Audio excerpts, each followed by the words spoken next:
चोरीच्या आरोपामुळे मुलीची आत्महत्या।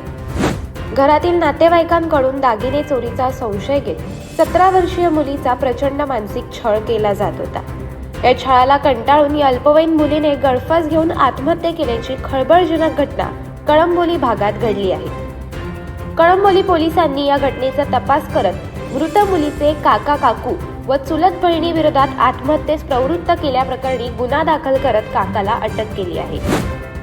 मिळालेल्या माहितीनुसार दिनेश यादव हे कळंबोली प्रभाग 14 मध्ये एकत्र कुटुंबासह वास्तव्यास आहेत। 2 सप्टेंबर रोजी यादव कुटुंबियांच्या गणपतीचे विसर्जन सुरू असताना काकू सुशीला यादव यांच्या घरातील 5 तोळ्याचे सोन्याचे मंगळसूत्र चोरीस गेले होते।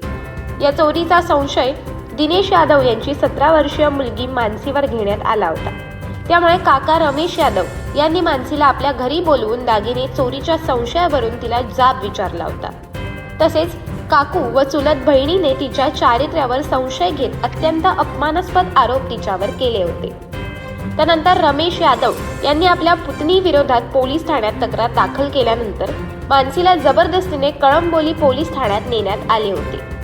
तसेच मानसी व तिच्या मित्राविरोधात चोरीचा गुन्हा दाखल करण्यात आला। हा अपमान सहन न झाल्याने मानसीने राहत्या घरात गळफास घेत आत्महत्या केली। तिला तत्काळ कामोठी येथील MGM रुग्णालयात नेण्यात आले, मात्र डॉक्टरांनी तिला दाखलपूर्व मृत घोषित केले।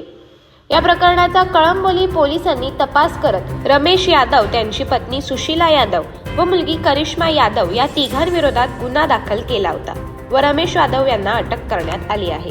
अशाच अनेक घटना आणि बातम्या जाणून घेण्यासाठी सबस्क्राईब करा आमचे YouTube चॅनल KV न्यूज आणि इन्स्टा पेज कृषीवल न्यूजला फॉलो करा।